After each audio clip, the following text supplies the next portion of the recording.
એક જણો એના પત્નીના બહુ વખાણ કરે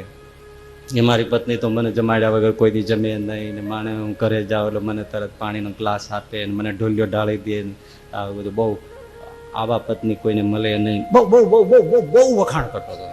હવે ઓઈલો એનો ભાઈબંધ કે સંબંધી જે હશે એ કે ભાઈ આ કળજુગ છે અત્યારે આવી તું ઠેઠ સતી સાવિત્રી જેટલી વાતો કરી નાખે છે તો વધારે પડતી છે એમ હશે તારા ઘર એટલે બહુ વખાણ કરતો એટલે ઓઈલો કે ભાઈ એટલું બધું ન હોય તમે સતી સાવિત્રીની ના એ બધી વાત કરી નાખો તો કે ના ના તને મનાય નહીં તને મારી ઈર્ષા આવે છે એટલે એવું થયું એટલે ઓલો કે ઈર્ષાની વાત નથી મિસ્ટર પણ જો તમને એવું હોય તો હું તમને થોડું ઘણું શીખવાડું છું તમે થોડું ઘણું એમ કરો અને પછી આપણને ખાતરી થાય તો હું તારા પત્નીને પગે લાગુ એમાં શું આવું માણસ પાત્ર મળતું હોય તો એ પગે લાગવા જેવું કહેવાય એમાં શું એને આરતી ઉતારવી જોઈએ લક્ષ્મીજીને ઉતારી એમાં કોઈ ખોટું નથી તો શું કરવાનું બસ થોડું શીખવાડ્યું કે તું આજે ઘરે જા એટલે ત્યારે ભૂખ દઈને પડી જાય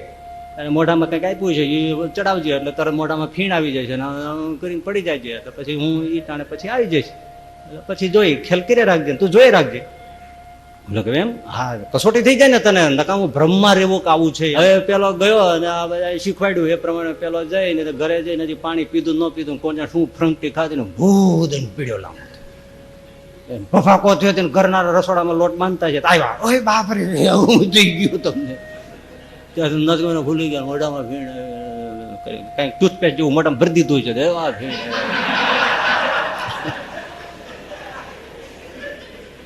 એ જ ટાણે એનો ભાઈ બંધ આવ્યો એટલે કે શું છે ભાભી અરે જો ને ફાટી પીડ્યા કાંઈ થયું શું થયું આમ હા કાંઈ હજી તો પાણીનું પીવે ન પીવે ત્યાં તો બસ લાંબા જ થઈ ગયા તે હવે શું કરવું મારે મોનો છેડો લો એટલે પોક મૂકવું બીજું તું મારું ગયા તો કાંઈ તો ગયા એટલે હાવ ગયા તે ઓલો રોવા જતી હતી ને ઓલા કે રોવો માં કા હજી ક્યાં કોઈને ખબર છે ક્યાં ભૈયા ગયા છે હતે આ ટાણું છે તમે કંઈક જમી લ્યો પછી છે ને કંઈક 2 દી સુધી મેળ નહીં પડે એટલે તમે થોડુંક તમે જમી લો જે ભાવે એ જમી લો પછી હું અહીં બેઠો છું તમે જમી લ્યો પછી આ શોકના દાડામાં પછી શું છે તમારે બધાને મોએ થવું પડે એટલે કે જે આવે ને કેમ છો આવો એ બધું કરવાનું ને જે આવે ને આગળ તમે રોવું પડે ને કરવું પડે ગામડામાં પેલા બહુ હતું ને એટલે તમને વેળ નહીં આવે જમવાનું પછી તમે થોડુંક ખાઈ લ્યો જે છે ખાવાનું થઈ ગયું બીજું શું મને દુઃખ છે મારો ભાઈબંધ જતો રહ્યો તો તમને દુઃખ હોય ભાભી પણ બીજું શું થાય લ્યો જમી લ્યો થોડું એટલે હા એ વાત સાચી ઓલો પડ્યો સાંભળે વિચાર કરો તે ઓલી રસોડામાં જઈને પછી ચાણે દહીં ને ખીચડો બનાવતા હતા દહીં ને ખીચડો ની હસડા ખજર આમ જોઈ રાખ આમ કરી જાય આમ જરી જોઈ અને એવી રીતે ઝડપથી ખાય તેને હબડકા આંઠે ઠુંભળાય એ દહીં ખીચડો બરાબર જમી કરીને પાણી 2-3 ગ્લાસ ભટકારી બરાબર ફૂલ ટાંકી કરી અને આવ્યા આવીને પછી કે હવે રહ્યો હા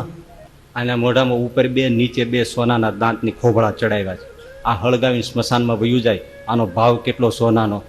તે આમ જાવા દેવાય ત્યાં કાઢી લેવા પડે તો કે ઈ કેમ નીકળે તો હવે એમાં હું ગયો લેને દસ્તો જોજો જમાવટો હા હવે ઈ તો વયો ગયો છે ઓઈલો અકળાય કે આ ઠોક છે દાચડી આ ભાઈબંધ મારો હારવા કાસળ કાઢવા માંડે બેઠો છે શું છે આમાં ખબર ન પડી નાટક આ કરે છે બોલ્યું કરે છે આ મરાવી નાખી ને આમાં કોના દિલમાં જેલસી છે કઈ ખબર નહીં ઈર્ષા કોને છે બારોબાર મને પતાવો છે તે ઓલી ખરેખર પણ આવા 5 રતલિયો દસ્તો લઈ આવીને ઓલાને આમ મોઢું પોળું કરીને આમ દાંત મારવા માટે દસ્તો ઉગામ્યો અને ઓલાને ઠોહો પગેથી માર્યો હવે ઊભો થઈ ગયો નહીતર હવે તું જે પતિવ્રતા કે છો ને હમણાં ભૂકો વાળી દે છે અને ઓલો હફડક દઈને મોડું લોહીને બેસી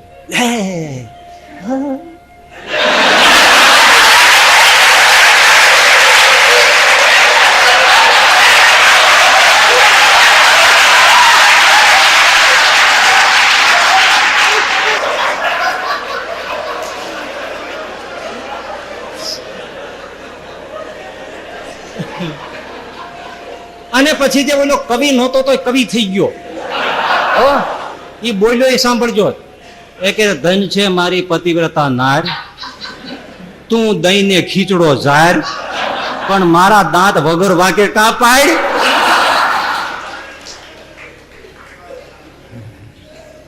આવું થયો ન થયો એ પછીની વાત છે પણ સંસાર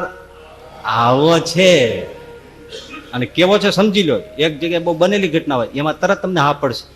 તે ભાઈ ગુજરી ગયા ને પછી એને સ્મશાને લઈ જવાના હતા, પણ હાથમની પેલી આંગળી ને એમાં બહુ કિંમતી વીંટી પહેરેલી, સોનાની પણ જાડી અને નંગ જડેલું એ પણ કિંમતી.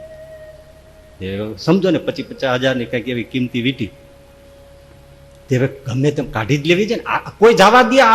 બોલ બોલો, આ વાસ્તવિક વાત છે. ઓલી ભલે એમાં કાંઈક ભેદ છે અને થોડું એ પ્રમાણે કન્સેશનમાં સાંભળી શકાય, પણ આવું હોય ખરું થોડું ઘણું. એ વીંટી કોઈ રીતે નીકળે નહીં, અને થોડો સમય ગયો એટલે આંગળી પણ પેલી ફૂલી ગયો એટલે કોઈ રીતે નીકળે નહીં. એટલે કાઢવી કેમ? માનશો, સાવ સાચી વાત, આંગળી કાપીને વીંટી કાઢી લીધી. ન્યા કોણ જોવાનું છે આંગળી છે કે નહીં? કાઢી લો, ભટકાવી દો ને, તો હુડી મૂકી કાઢી લીધી. પછી આંગળી બટકું નાખી દીધું અંદર, બાંધી દીધું. આમ લોહી તો કઈ નીકળવાનું નહોતું. ન્યા કોણ નનામી ઉચકાઈને જોવાનું છે 5 આંગળી છે કે નહીં? વીંટી કાઢી લીધી. આ વાસ્તવિક વાત છે. આ જાય અને એની સાથે શું થાય આ પરિસ્થિતિ છે. આવું જ જુઓ કેટલો સંસાર છે.